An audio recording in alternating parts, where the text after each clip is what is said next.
This is $1,000, and it's exactly how much 100,000 Chase points are worth when redeemed for cashback, which isn't too bad. But using those same points for travel could be getting you at least double that value or even more when you know how to maximize your credit card points the right way. So in this video, I'm going to walk you through a few really good examples of how to redeem your Chase points like a pro by doing stuff like turning 100,000 points into a 5-night tropical resort stay worth over $2,500. We'll also go over an example of how you and a partner can each combine a 100,000 points to get a nearly $5,000 Hawaiian vacation. And even if you have less points, I'm still going to show you how to fly in lay-flat seats to Switzerland for 70,000 points, how to take advantage of a sweet spot business class redemption to Spain for around 40,000 points, and how to fly from New York to London for under 10,000 points using Virgin Atlantic for this first example here. And also, thank you to Rocket Money for sponsoring today's video, but more on them later. Now, what's so great about Virgin is that not only do they have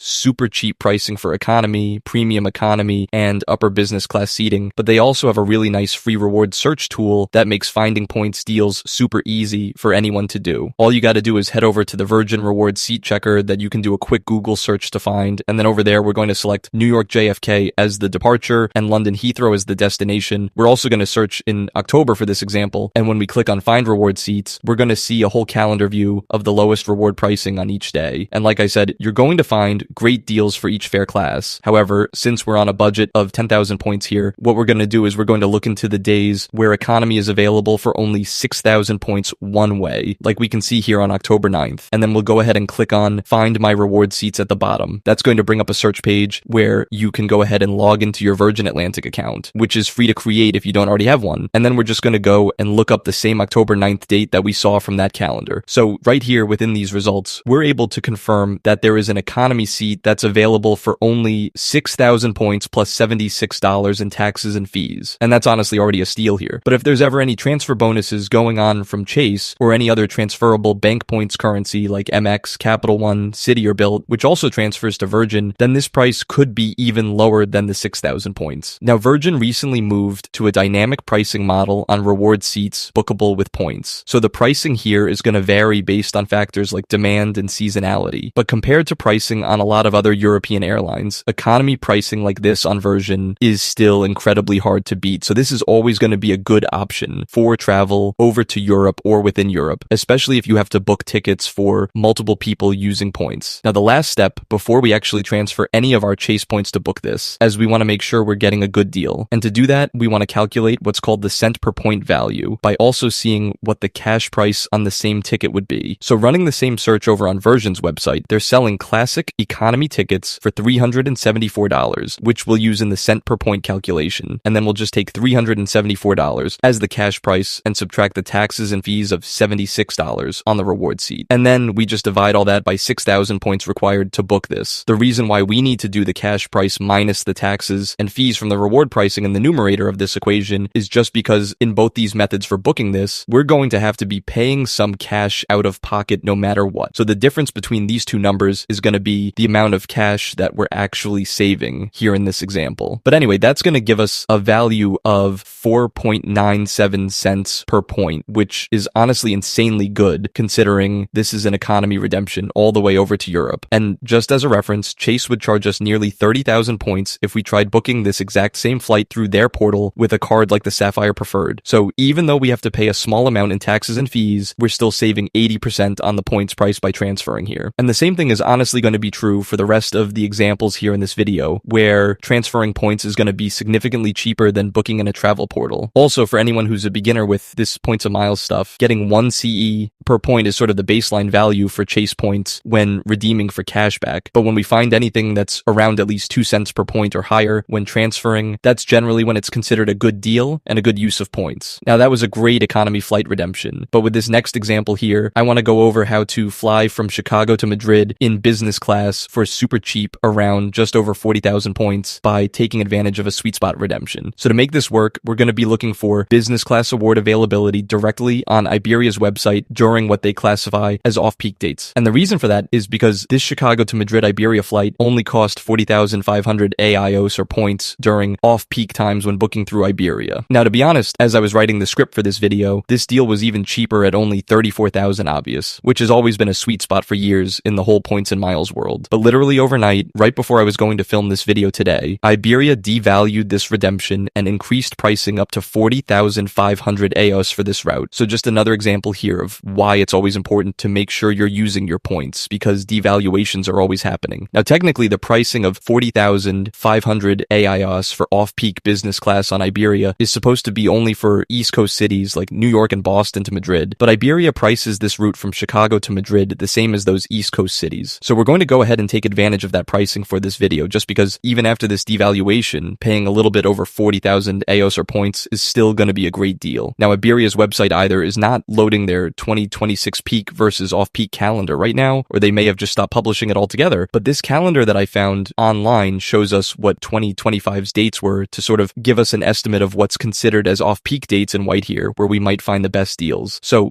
because I'm filming this video in May of 2025, and Iberia releases availability on their website up to 360 days in advance, I'm going to go ahead and do a search over on Iberia.com, and I'm going to search from Chicago to Madrid for one-way, while also checking the box to pay with obvious. I'm also going to search for May 19th to get this started. But because I'm flexible, which is going to be super important here, I can go ahead and select my dates are flexible, which is then going to allow me to sort of flip through the dates that I can fly depending on availability, and I'll go ahead after that and click on the search button. Now, fortunately, I found that 40,500 EOS off-peak availability right from the start here, which is great. But if I did not find anything, then again, I can just easily flip through the different dates at the top here, which makes this super easy to search around. You can actually see that just a few days before this, there was also award availability for Sunday, May 17th. But this must have been a peak travel date according to Iberia's internal calendar, because we're seeing pricing for 59,000 obvious here. So after we click back over to the May 19th flight for 40,500 EOS, we're going to see that Iberia does also charge just a few dollars in taxes and fees, which comes out to be 135.50. But that's going to be pretty much nothing compared to the full cash price that we'd have to pay without redeeming Avios. And that would be $3,438 here for business class. Doing some quick math on that, $3,438 for the cash price minus $1.13550 for the taxes and fees on the award ticket divided by 40,500 points needed to book this. That comes out to be 8.15 cents per point, which is another great deal. Now, you would have to transfer 41,000 points from Chase to Iberia to book this, because technically you do have to transfer in 1,000 point increments. But paying just over $100 out of pocket for a flight in business class like this is going to be huge, because spending so little on your flight is going to open up a ton of room in your travel budget, and that allows you to spend more on food and experiences instead when you're out visiting new places. I'm honestly always looking for ways to cut back on expenses just like that, which is why I love using points and miles as a tool to save money. And another tool that I love using to help with this as well is going to be Rocket Money, who's the sponsor for this video. Rocket Money is the app you need to save more and manage your money better, whether that's canceling any unwanted subscriptions, creating a custom budget, or tracking your spending across a number of different credit cards like I do. What I really love about Rocket Money is that with over 20 plus credit cards in my binder here, I'm able to just track all my spending with those cards in one single place.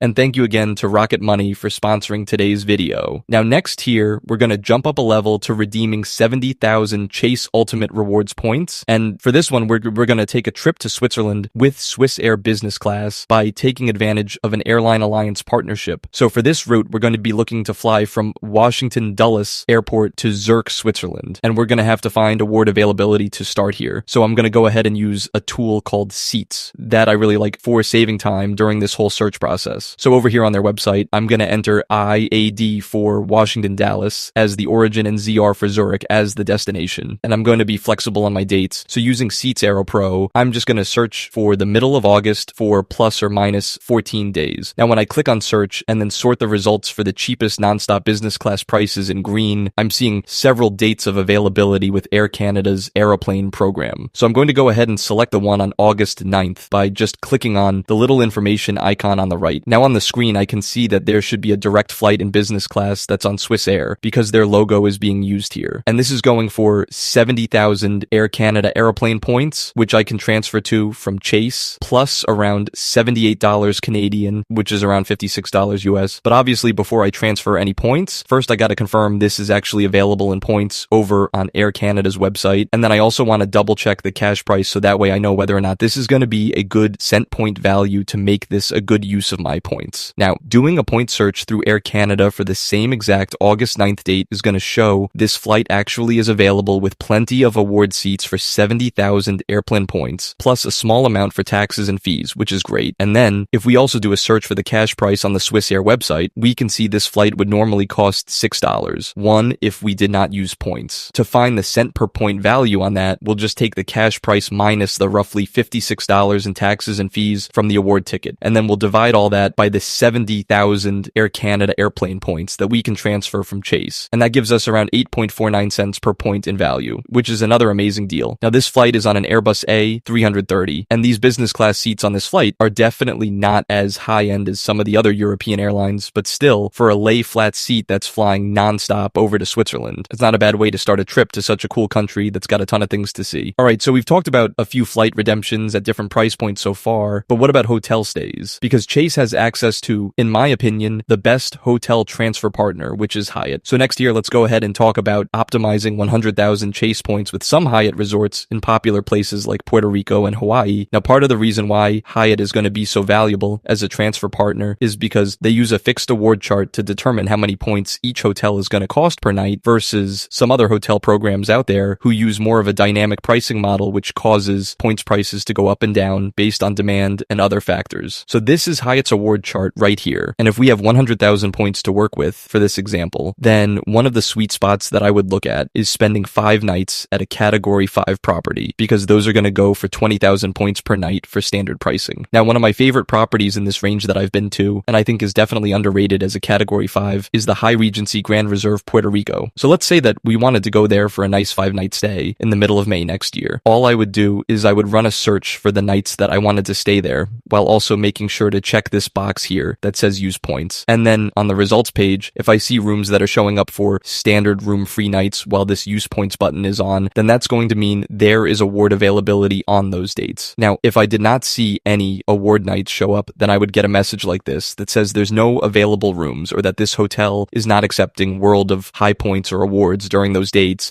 And then I would just go out there and run another search, again, using different dates. But because I did see availability from May 14th to May 19th, the next step here is going to be to confirm exactly how many points I would need to transfer from Chase to book this. And to do that, you just want to go to the top of the results page for this hotel and click on